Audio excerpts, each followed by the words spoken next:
Kamu pernah nggak sih nonton One Piece, terus dari situ kamu mikir, "Loh, kok apa yang di dunia anime tuh kayak di dunia nyata ya?" Ada kaum naga langit dan Ryubito, itu kayak kaum bangsawan yang nggak bisa disentuh sama hukum, bisa ngelakuin seenak mereka, apapun bisa mereka lakuin tanpa mereka takut dihukum.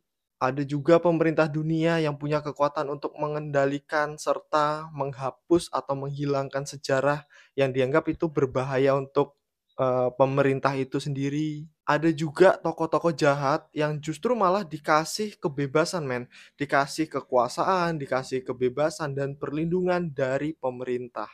Terus di dalam One Piece juga ada loh segelintir orang yang membuat kru bajak laut yang sebenarnya tujuan mereka adalah mencari kebebasan melawan kekangan-kekangan atau kendali yang dilakukan oleh pemerintah.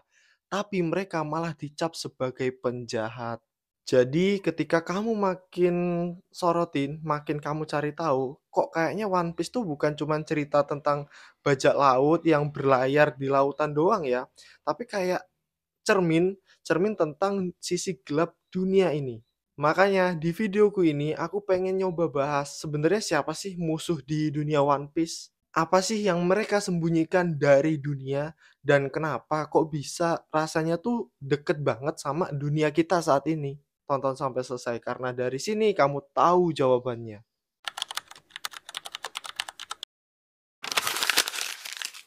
Dunia One Piece terlihat luas dan penuh warna di dalamnya. Tapi di balik laut birunya ada sebuah sistem yang kurasa ya itu sangat kejam Dunia dipimpin oleh World Government atau pemerintah dunia yang katanya datang untuk menjaga perdamaian. Mereka punya pasukan militer yaitu Marine. Mereka punya intelijen, bahkan mereka juga punya eksekutif diam-diam. Tapi yang mereka jaga itu sebenarnya bukan rakyat bukan rakyat yang ada di dunia One Piece, bukan. Melainkan kontrol dan rahasia. Di atas semua kekuasaan itu ada kaum naga langit atau Tenryubito. Dia tuh bukan dewa, dia tuh bukan pemimpin dunia, tapi dia adalah manusia yang mengeklaim dirinya paling tinggi. Mereka bebas menembak masyarakat biasa tanpa takut dihukum. Mereka bahkan boleh dan bebas untuk memperbedak orang agar jadi bedak mereka. Jadi mereka nggak takut hukum karena memang hukum nggak bisa menyentuh mereka. Alasan mereka ngerasa diri mereka adalah manusia yang paling tinggi, yang lebih tinggi daripada yang lain, adalah karena mereka menganggap diri mereka adalah satu darah dari negara-negara yang ngebangun world government. Kamu bisa lihat betapa gila sistem di dalamnya kan. Mereka ada kayak 2 sisi kayak tajam banget ke bawah, tapi lembut banget ke atas, bahkan saking lembutnya sampai nggak kerasa. Itu sistem hukum di dunia One Piece. Dan bagi siapapun yang berani menggali sejarah, akan dianggap sebuah ancaman. Kenapa aku bisa bilang gitu? Karena di dunia One Piece ada nama suatu pulau yaitu Ohara. Di sana isinya tuh peneliti, pustakawan, orang-orang pinter yang ya kayak peneliti lah pokoknya ya, profesor dan lain sebagainya. Mereka itu tuh lagi meneliti tentang abad kekosongan. Jadi buat kamu yang nggak tahu, nggak ngerti konteksnya, jadi gini, di dunia One Piece itu digambarkan bahwa One Piece berdiri 800 tahun udahan. Tapi sebenarnya itu udah berdiri sejak 900 tahun. Dan selama 100 tahun yang hilang itu dinamakan Void Century atau abad kekosongan. Dan itu disembunyikan oleh pemerintah dunia. Jadi ilmuwan-ilmuwan dari Ohara itu meneliti itu Dan apa yang terjadi? Hmm. Pemerintah dunia melakukan Buster Call atau penghapusan Ohara dari peta dunia, termasuk isi-isinya. Nggak peduli itu binatang, tumbuhan, buku, penelitian, dan lain sebagainya. Terus dari Ohara kita lihat ada satu manusia, satu anak kecil yang lolos dari pulau tersebut dan dianggap apa sama pemerintah dunia? Dicap sebagai iblis, orang paling berbahaya. Padahal dia hanya anak 8 tahun atau 9 tahun yang berusaha untuk hidup, berusaha untuk kabur dari penghancuran pulau tersebut. Tapi pemerintah dunia mengecap dia Nico Robin sebagai iblis dunia itu dan orang paling berbahaya. Karena apa? Karena dianggap Nico Robin adalah orang yang tahu tentang sejarah dunia. Selain itu, yang terbaru ada Egghead, yang di mana di Egghead itu adalah tempat tinggalnya dari Dokter Vegapunk, salah satu ilmuwan paling jenius di dunia One Piece, dan Vegapunk adalah orang dalam dari pemerintah.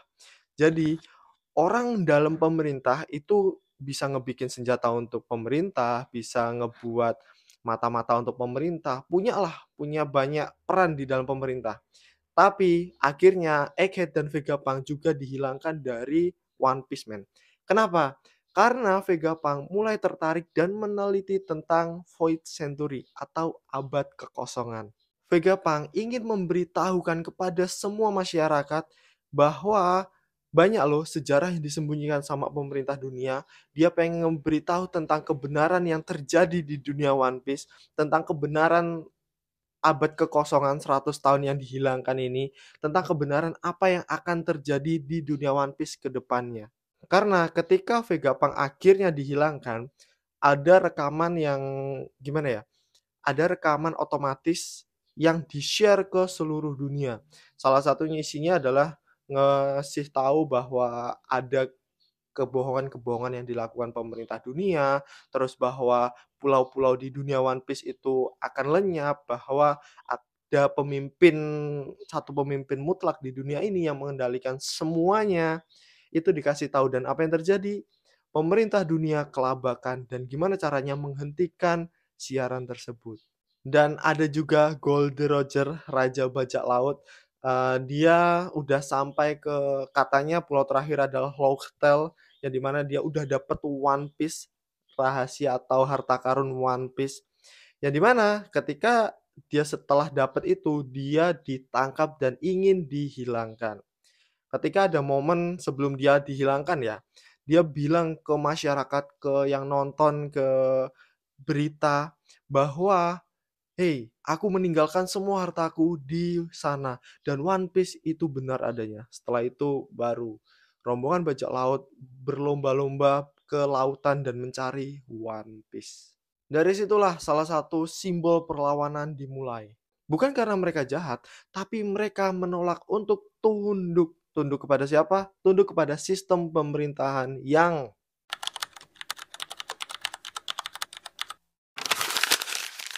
gimana? Kamu udah mulai familiar belum sama sistem di dunia One Piece? Karena faktanya banyak remaja dan anak muda di Indonesia, mereka nonton One Piece tuh bukan cuman hiburan doang, men. Mereka bisa lihat cerminan. Cerminan dari apa? Dari sistem dunia saat ini. Yang pertama, pemerintah dunia atau world government di dunia One Piece ya. World government yang ada di dunia One Piece, menurutku ya, mereka sangat-sangat terobsesi sama dua hal, men. Yaitu kontrol dan juga menyembunyikan kebenaran. Sejarah dirubah, fakta dikubur, bahkan mereka rela menghancurkan pulau, padahal pulau itu bisa membawa kemajuan untuk seluruh umat manusia, kayak Ohara dan Egghead. Demi apa? Demi menutupi tentang sejarah Void Century. Merubah sejarah, menutupi fakta. Kayaknya itu lagi terjadi di Indonesia deh. Ada yang tahu nggak? Banyak dokumen penting yang hilang dan banyak juga orang yang ditangkap cuman karena ngobrolin atau apa ya, nyoba menguak itu. Coba bayangin, men, kok bisa rakyat sendiri nggak boleh tahu tentang sejarah negerinya.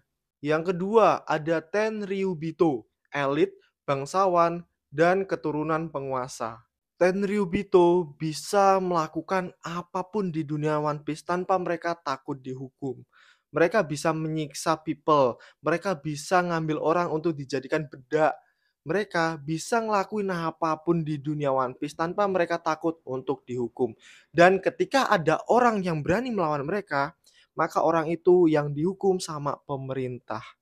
Gimana? Kayak familiar nggak sih? Kayak mirip nggak sih mereka yang hidup dari uangnya orang tua mereka atau hasil orang tua mereka yang punya kekuasaan, mereka bebas ngelakuin apapun dan mereka nggak takut untuk dihukum, men. Familiar nggak sih? Mereka bisa menunda kasus, menghilangkan barang bukti, bahkan menghilangkan apa yang sedang terjadi, tuntutan hukum dan lain sebagainya.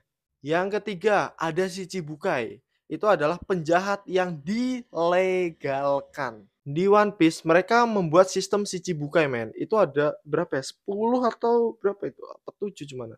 Aku lupa jumlahnya berapa, tapi di dunia One Piece itu mereka membuat sistem Shichibukai. Yang dimana Shichibukai ini biasanya adalah orang-orang hebat, orang-orang punya kekuatan yang bebas ngelakuin apapun. Walaupun mereka punya kejahatan, mereka punya background yang parah lah pokoknya, jahat, korupsi, dan lain sebagainya, mereka dilindungi oleh pemerintah dunia karena pemerintah dunia menganggap bisa dapat keuntungan dari mereka. Kenapa aku bisa bilang itu adalah kejahatan? Karena gini, ada kayak krokodil itu di Alabasta ya, ngebuat rakyat Alabasta itu menderita. Terus ada juga Doflamingo itu ngebuat rakyat di Dressrosa juga menderita. Tapi apa yang dilakukan pemerintah dunia? Mereka tutup mata, mereka cuma diem aja. Padahal rakyat di Alabasta maupun Dressrosa itu udah sengsara banget hidupnya. Terus di dunia nyata gimana? Kamu tahu nggak sih, banyak loh koruptor, ex penjahat yang bagaimana-bagaimana lah kamu cari tahu aja sendiri. Mereka bisa menjabat sebagai pimpinan, bisa menjabat sebagai masuk ke pemerintahan, jadi menteri, jadi komisaris, jadi masuk di BUMN, punya peran penting di Indonesia. Kenapa? Karena mungkin ya, mereka bisa punya atau jadi alat kekuasaan. Yang keempat, penggiringan opini, sensor, dan media yang dikendalikan. Di dunia One Piece, kita kenal nama Morgan, man. Dia adalah jurnalis yang nggak mau tunduk sama pemerintah dunia. Dia bisa ngeberitain apapun tanpa dia sensor sama sekali. Walaupun rohnya itu bisa jadi taruhan. Makanya sekarang kalau kamu lihat berita banyak yang ngibarin bendera One Piece. Itu tuh bukan bentuk untuk keluar dari NKRI, itu bukan bentuk makar, itu bukan bentuk untuk menciptakan huru-hara atau kericuhan, bukan, men. Itu bukan bentuk sesuatu yang diklaim sama pihak-pihak itu, bukan.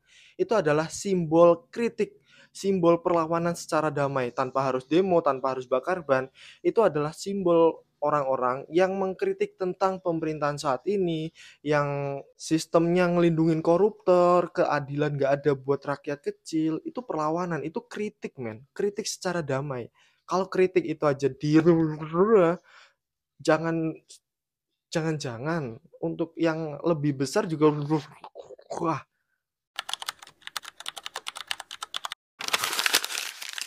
One Piece itu bukan cuman soal petualangan, men. Itu adalah soal orang-orang yang berpegang teguh dengan kebebasan, meski seluruh dunia ingin merampas kebebasan itu dari mereka. Luffy itu nggak pernah tertarik men jadi pahlawan. Dia singgah ke kota terus jadi pahlawan di tempat situ nggak pernah tertarik men. Dia tuh cuman pengen bebas aja, bebas ngelakuin apa aja, bebas berekspresi, bebas ngapa-ngapain. Tapi itu malah yang dijadikan orang di dunia One Piece itu adalah sebuah harapan. Tapi di sisi lain, itu juga jadi sebuah ancaman untuk pemerintah dunia. Kita bisa belajar bahwa kejahatan itu bisa dibuat oleh sistem, men. Bahwa kebebasan itu bisa dianggap sebuah ancaman. Dan sejarah atau kebenaran tentang masa lalu bisa dikubur kalau itu membahayakan pemerintahan saat ini. Tapi dari situ juga kita bisa belajar men, bahwa secuil keberanian bisa mengobarkan api yang lebih besar.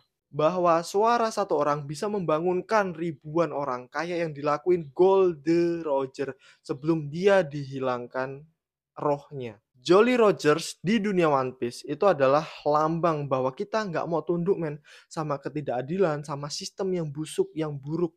Jolly Rogers di dunia One Piece ya, itu bukan cuma bendera doang men, tapi lambang. Lambang untuk apa? Lambang bahwa kita tidak akan tunduk pada sistem yang busuk, sistem yang menindas. Ini bukan cuma tentang Luffy, bukan cuma tentang cerita bajak laut, tapi tentang pesan yang diam-diam diberikan ke generasi muda. Bahwa mereka tuh nggak bodoh men, mereka bisa melawan, bisa ngatur strategi, dan mereka berani. Dan kalau kamu ngelihat One Piece cuman sebatas anime doang, cuman komik doang, nggak punya makna apa-apa, mungkin kamu belum terlalu lapar, belum terlalu haus akan kebebasan. Mereka bisa melarang, Mereka bisa menghapus, mereka bisa merubah sejarah, tapi mereka nggak bisa membungkam. Membungkam alasan kita menggunakan lambang Jolly Roger sebagai bentuk kritik.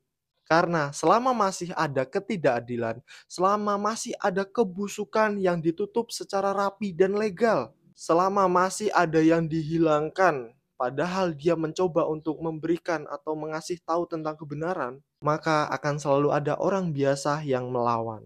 Dan melawan itu bukan cuma tentang pakai senjata men, bisa pakai kritikan, bisa pakai simbol, bisa pakai komunitas, bisa pakai cerita, atau paling dasar deh, pakai kesadaranmu masing-masing. Kalau ada yang salah, entah di videoku atau yang sedang terjadi, kamu jangan cuma diem. Kamu bisa kasih semua itu di dalam komentar. Karena setiap komentar kita, siapa tahu bisa jadi isu dan sesuatu yang bisa kita kembangkan jauh lebih besar lagi. Aku minta bantuanmu untuk ngedukung channelku ini dengan cara apa? Dengan cara subscribe, like kalau kamu suka, dan jangan lupa nyalain lonceng kuningnya. Dan see you!